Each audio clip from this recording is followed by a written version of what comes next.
ETF index mutual funds నేర్చుకుని stock మార్కెట్లో రాణించాలనుకుంటున్నారా? వెంటనే ఈ నెంబర్కి కాల్ చేయండి. హాయ్ హలో నమస్తే, welcome back to Suman TV. ప్రస్తుతం మనతో పాటు ఉన్నారు consumers affairs committee chairman Mandari Krishna Reddy గారు. నమస్తే సార్. నమస్తే అమ్మా. సార్, మనం పోస్ట్ ఆఫీస్ స్కీమ్స్ గురించి మాట్లాడుకుంటున్నాము. సో ఇందులో ఏంటంటే ఒక 5 స్కీములు అంట బ్యాంక్ వాళ్ళు ఇచ్చే వడ్డీ కంటే ఈ 5 స్కీములు ఎక్కువ రాబడి ఇస్తుందని చెప్పేసి అంటున్నారు. ఈ 5 స్కీమ్స్ గురించి ఒకసారి మాట్లాడుకుంటే పోస్ట్ ఆఫీస్ మంత్లీ స్కీమ్ ఒకటి, సుకన్య సమృద్ధి స్కీమ్ ఒకటి, రికరింగ్ డిపాజిట్ స్కీమ్ ఒకటి, సీనియర్ సేవింగ్ సిటిజన్ స్కీమ్ ఒకటి, ఫైనల్ వచ్చేసి కిసాన్ వికాస్ పత్ర. సో ఒక్కసారి 5 స్కీమ్స్ గురించి మాట్లాడుకుందాం సార్. మొదటిగా మనం తెలుసుకోవాల్సిన విషయం ఏంటంటే పోస్ట్ ఆఫీస్ లోపల చిన్న మొత్తాల పొదుపు పథకం అంటారు వీటిని, స్మాల్ సేవింగ్స్ స్కీమ్ అంటారు. అంటే గవర్నమెంట్ ఏం చేసిందంటే ప్రభుత్వ పథకాల లోపల ఈ డబ్బును ఉపయోగించి ప్రజలకు మేలు చేస్తుంది. అంటే కనీసం 5 ఏళ్లకు 10 ఏళ్లకు 25 ఏళ్లకు ఒక లిమిటెడ్ పీరియడ్కు మనం పొదుపు చేసినట్టయితే ఇన్ని రోజుల్లో వీళ్ళు తీయరు దీన్ని, ఇంతకాలం ఇది ఉంటుంది డబ్బు. ఈ డబ్బును మనం మంచి పథకాల లోపల ఉపయోగించినట్టయితే దాని ద్వారా డబ్బు వృద్ధి అవుతుంది, ప్రజలకు మేలు జరుగుతుంది అన్న ఉద్దేశంతో ఈ చిన్న మొత్తం పొదుపు పథకాలని స్మాల్ సేవింగ్స్ స్కీమ్ని పోస్ట్ ఆఫీస్ లోపల ప్రవేశపెట్టడం జరిగింది. పోస్ట్ ఆఫీసులు ఎందుకు ఎంచుకున్నారంటే ఆ రోజుల్లో బ్యాంకులు లేవు అన్ని చోట్ల. ప్రతి ఊళ్ళో పోస్ట్ ఆఫీస్ ఉంది, అది ప్రజలకు దగ్గరగా ఉంటుంది. పోస్ట్ మ్యాన్ ప్రతి ఊళ్ళో అందరితో గుర్తింపు పడతారు, అందరినీ గుర్తుంచుకుంటాడు, అందరితో మాట్లాడుతూ ఉంటాడు. కాబట్టి సులభంగా ప్రజలకు ఎక్స్ప్లెయిన్ చేయడానికి వీలుగా ఉంటుంది అనే ఉద్దేశంతో పెట్టారు. మరి బ్యాంకులో మనం ఏదైనా డబ్బును నిల్వ చేసుకుంటే ఏదైనా అక్కడ మనం సేవింగ్స్ ఖాతాల్లో వేసుకున్నట్టయితే దానికన్నా పోస్ట్ ఆఫీస్లో మనకు వడ్డీ ఎక్కువ వస్తుందా అంటే డెఫినెట్గా వడ్డీ ఎక్కువ వస్తుంది. రెండో లాభం ఏమిటంటే ఇన్కమ్ ట్యాక్స్ ఎగ్జంప్షన్స్ ఉంటాయి. పోస్ట్ ఆఫీస్ పథకాల్లో మనం పెట్టే డబ్బుల లోపల ట్యాక్స్ కట్టాల్సిన అవసరం లేదు, దీని నుంచి వచ్చే ఆదాయానికి ట్యాక్స్ కట్టాల్సిన అవసరం లేదు. అది చాలా పెద్ద బెనిఫిట్ మనకు. మన బ్యాంకుల్లో వేసేటువంటి దాంట్లో మనకు ఆదాయం వస్తున్నప్పుడు ఆటోమేటిక్గా దాంట్లో ఇన్కమ్ ట్యాక్స్ కట్ అయిపోతుంది. సేవింగ్స్ బ్యాంక్తో ఉందనుకోండి, సేవింగ్స్ ఖాతాలో మనకు వచ్చేటువంటి డబ్బులో టోటల్గా వడ్డీ మన దాంట్లో వేయరు, ఇన్కమ్ ట్యాక్స్ డిడక్ట్ చేసి మిగతాది మన దాంట్లో వేస్తారు. అందువల్ల బ్యాంకుల్లో దాచుకునే డబ్బు కన్నా ఇతర ప్రైవేట్ వాళ్ళ దగ్గర దాచుకునే డబ్బు కన్నా ఇన్కమ్ ట్యాక్స్ బెనిఫిట్ పొందేటట్టుగా పూర్తి గవర్నమెంట్ యొక్క భరోసా ఉండేటట్టుగా, అంటే ఈ డబ్బు ఎక్కడికి పోదు. ఒకవేళ రేపు పొద్దున ఆ పోస్ట్ ఆఫీస్ ఏదైనా తగలబడ్డా అయితే ఇంకోటి జరిగినా ఆ ఖాతాలన్నీ కూడా డిజిటల్ రూపంలో ఉంటాయి కాబట్టి ఖచ్చితంగా మళ్ళీ దాన్ని కొత్త పోస్ట్ ఆఫీస్ పెట్టి అక్కడ నుంచి మనకి ఇస్తారు, లేకపోతే దగ్గరలో ఉండే ఇంకో పోస్ట్ ఆఫీస్కి బదిలీ చేసి అక్కడ నుంచి అన్ని సేవలన్నీ అందిస్తారు. కాబట్టి మనం నిశ్చింతగా ఉండొచ్చు, మన డబ్బు భద్రంగా ఉంది, బ్యాంకుల కన్నా ఎక్కువ వడ్డీ వస్తుంది. దాంతోపాటుగా ఇన్కమ్ ట్యాక్స్ ఎగ్జంప్షన్ నుంచి కూడా ఇది మనకు ఆ ఎగ్జంప్షన్ వచ్చింది కాబట్టి ఆ రకంగా కూడా డబ్బు మనం ఆదా చేసుకునేందుకు అవకాశం ఉంది అన్న దృక్పథంతో ఈ పథకాలు పెట్టడానికి అవకాశం ఉంది. 5 పథకాలు మనకు ప్రస్తుతానికి కొత్తగా పోస్ట్ ఆఫీస్ లోపల చేర్చినటువంటి పథకాలు ఇవి. ఈ పథకాల ద్వారా ఏమేమి బెనిఫిట్స్ వస్తాయో మనం ఒకసారి చూద్దాం. దీంట్లో మొదటి పథకం కింద పోస్ట్ ఆఫీస్ మంత్లీ స్కీమ్లో మనం 100 రూపాయలతో ఖాతాను ప్రారంభించడానికి అవకాశం ఉంది. ప్రతి నెల కొంత డబ్బులు మనం దాంట్లో వేస్తూ ఉంటాం. ఇది 5 ఏళ్లకి 10 ఏళ్లకి 25 ఏళ్ళకి ఇట్లాగా రకరకాలుగా టైం ప్రకారం మనం ఇంతకాలం మనం కడతామని చెప్పి ఒక గ్యారంటీగా మనం ఇచ్చి మనం పే చేసుకుంటూ పోయినట్టయితే మంచి ఫలితాలు దీంట్లోంచి వస్తాయి. 7.5% వడ్డీ వరకు కూడా దీంట్లోంచి వచ్చే పాసిబిలిటీ ఉంది. ఈ వడ్డీ ద్వారా మనకు మళ్ళీ మంత్లీ కూడా మనం దాంట్లో పెడుతున్నాం కాబట్టి అది రికరింగ్గా అయిపోయి అంటే వడ్డీకి చక్రవడ్డీ కూడా బయలుదేరి తద్వారా మనకు ఎక్కువ ఈల్డింగ్ వచ్చే అవకాశం ఉంటుంది, ఎక్కువ ప్రయోజనం పొందే అవకాశం ఉంటుంది. అలాగే సుకన్య అనేటువంటి మరొక దీని లోపల పథకం ఉంది.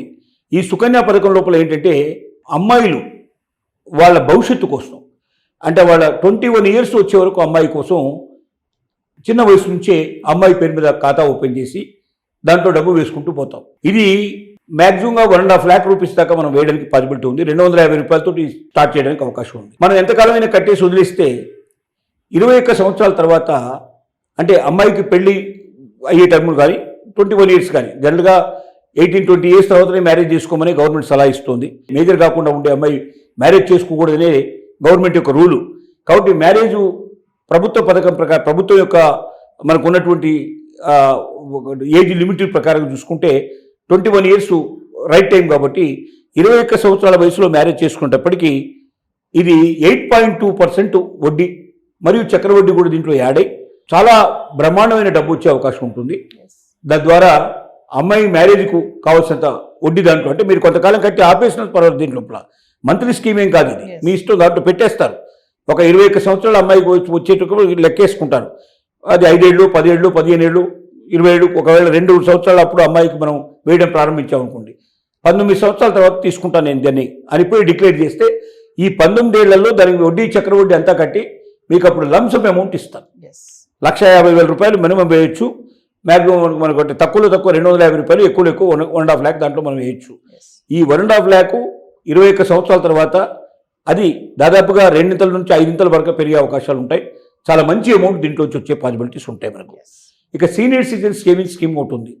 దీంట్లో ఏంటంటే 8.2% వడ్డీ రావడమే కాకుండా ఇన్కమ్ ట్యాక్స్ ఎగ్జెంప్షన్ కూడా వస్తుంది. కాబట్టి ఈ పథకం లోపల సీనియర్ సిటిజన్స్ అంతా కూడా డబ్బులు దాచుకోవడానికి అవకాశం ఉంది. ఒకరి దాంట్లోనైతే ఒకరి అకౌంట్లో అయితే 15 లక్షల వరకు పెట్టుకోవచ్చు. అదే ఇద్దరు కలిసి ఒకవేళ దీంట్లో దాచుకోదలుచుకుంటే, భార్యాభర్తలు ఇద్దరు దాచుకుంటే 30 లక్షల దాకా కూడా పెట్టుకునేందుకు పాసిబిలిటీ ఉంది. దీంట్లో మంచి వడ్డీ వస్తుంది.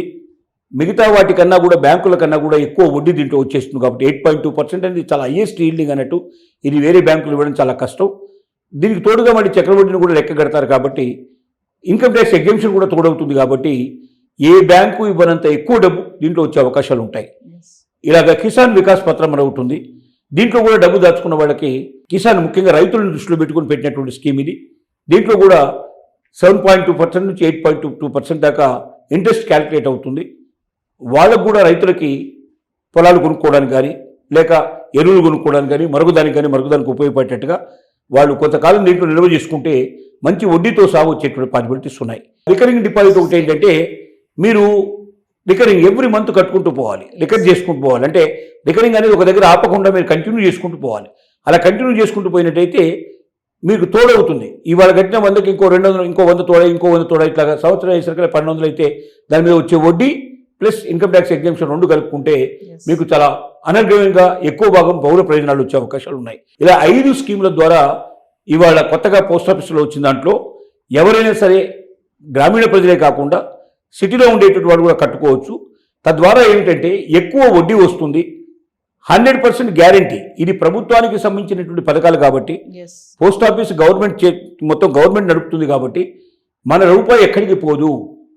ఎవరు నష్టపోయినా, ఇప్పుడు వేరే ప్రైవేట్ దాంట్లో పోతే అది నష్టపోయినట్టయితే మనల్ని చేతులు ఎత్తేస్తారు, మనం మొత్తం పోగొట్టుకునే అవకాశం ఉంటుంది.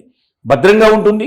ఒకవేళ మధ్యలో మనకి ఏమైనా అవసరం అయితే కూడా మనం ఈ స్కీమ్ను క్లోజ్ చేసేసుకొని మన డబ్బు తీసుకోవచ్చు. దానివల్ల కొంత నష్టం వస్తుంది, కొద్ది గొప్ప, అంటే మనకు రావాల్సినంత రాకుండా కొంత తగ్గిపోతుంది. అట్లాంటి పాసిబిలిటీస్ ఉంటాయి. కాబట్టి మన డబ్బు భద్రంగా ఉంటుంది. ఎప్పుడంటే అప్పుడు విత్డ్రా చేసుకునే పాసిబిలిటీ మనకు ఏర్పడుతుంది. మూడోది అత్యధికమైన వడ్డీ వస్తుంది. నాలుగోది ఏంటంటే ఇన్కమ్ ట్యాక్స్ ఎగ్జెంప్షన్ ఉండటం వల్ల మనకు ఇంకా ఎక్కువ బెనిఫిట్ వచ్చే అవకాశం ఉంది. ట్యాక్స్ బెనిఫిట్ మనం చేరామంటే ఇప్పుడు 3 లక్షలు 3.5 లక్షలు దాటిపోతే ఆటోమేటిక్గా మన మీద ట్యాక్స్ పడుతుంది. ఆ ట్యాక్స్ పడ్డప్పుడు దాని మీద మళ్ళీ అదే ఒకవేళ 30 లక్షలు 10 లక్షలు దాటిపోతే ఇంకా ఎక్కువ అవుతుంది, మనకు ట్యాక్స్ ఎక్కువ పడుతుంది, ఇన్కమ్ ట్యాక్స్. అలా దాని పరిమితి పెరుగుతూ ఉంటుంది. దీంట్లో ఏంటంటే ఎంత ఇన్కమ్ ట్యాక్స్ వచ్చినా, అంటే మొత్తం ఎంత ఆదాయం వచ్చినా ₹1 ఇన్కమ్ ట్యాక్స్ కట్టాల్సిన అవసరం లేదు. కాబట్టి మనకు వడ్డీకి వడ్డీ పెరుగుతుంది, ఇన్కమ్ ట్యాక్స్ ఆదా అవుతుంది, మన డబ్బుకు భద్రత ఉంటుంది. ఇన్ని రకాలుగా గవర్నమెంట్కు సాయం చేస్తుంది ఈ డబ్బు. గవర్నమెంట్ పథకాలు అమలు చేయడానికి అవకాశం ఏర్పడుతుంది. కాబట్టి దీన్ని ప్రతి ఒక్కరూ ప్రోత్సహించాలి. ప్రతి ఒక్కరు కూడా పోస్ట్ ఆఫీసుల పథకాల్లో చేరి మనం మంచి డబ్బు సంపాదించుకోవడమే కాకుండా, ఆర్థికంగా మనం బలపడటమే కాకుండా, ప్రభుత్వాన్ని కూడా బలపడేటట్టు చేసి మనమే అభివృద్ధి పరచుకోవడానికి, మన రాష్ట్రాన్ని, మన దేశాన్ని అభివృద్ధి పథంలో నడిపించడానికి ఈ స్కీమ్స్ ఉపయోగపడతాయి. Thank you.